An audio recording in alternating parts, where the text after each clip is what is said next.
A high birth rate is usually called natality. So, like, if you think natal or like prenatal care, so everyone says when you're pregnant, take like prenatal vitamins, that natal, that baby, that infant birthing. Um, so, you've got natality or what the birth rate is. So, many matings per year and a low age of sexual maturity. So, if you're thinking about bunnies, like in this picture back here, they can start reproducing at about 6 months old.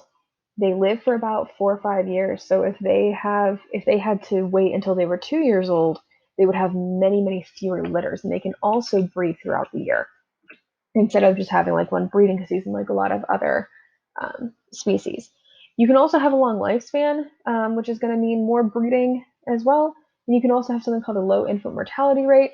So this is calculated by however many thousand individuals are born. It's not a percentage per se, but it's so if you have a infant mortality rate of 1 per 1,000, that is 0.1%. So if you want to think of it that way as well.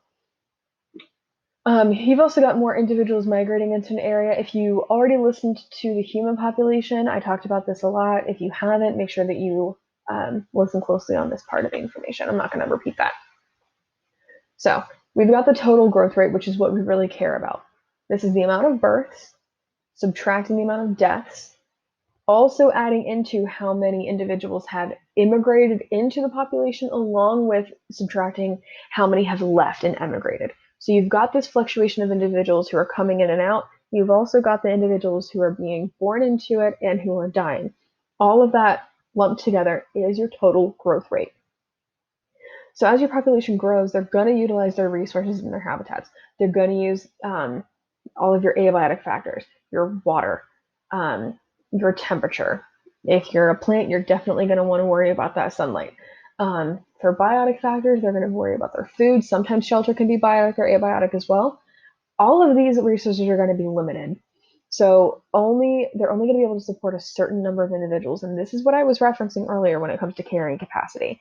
So the maximum number of individuals that an ecosystem can support is its carrying capacity. So you can have like one individual per whatever your land space is.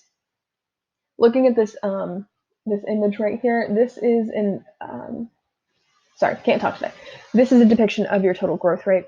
So this is ignoring immigration and immigration. So you've got your birth rates, and here you've got your chicks, they're coming in.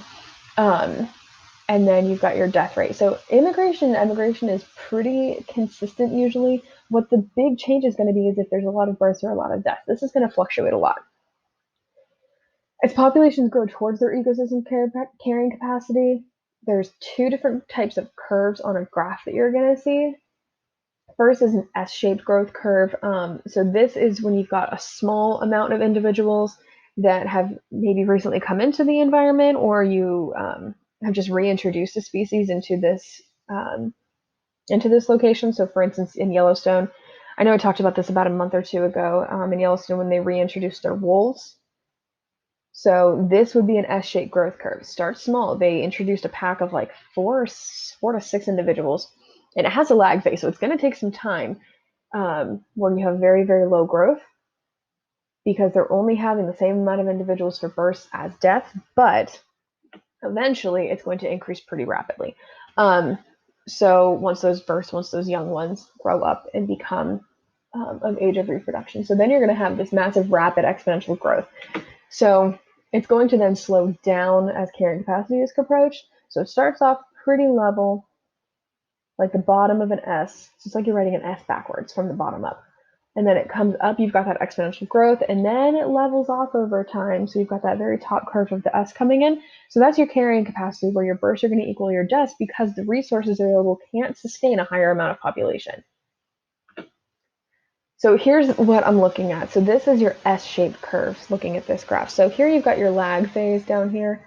This is a very, very low growth. You can see how steady it is. But once you reach a certain point of your population of individuals, you've got more generations, more are then able to reach breeding age, and then all of them combining are then able to grow that population. You then start to reach your carrying capacity. The carrying capacity is always going to be just a little bit above your equilibrium phase. You're never going to fully reach that carrying capacity because you always have individuals dying.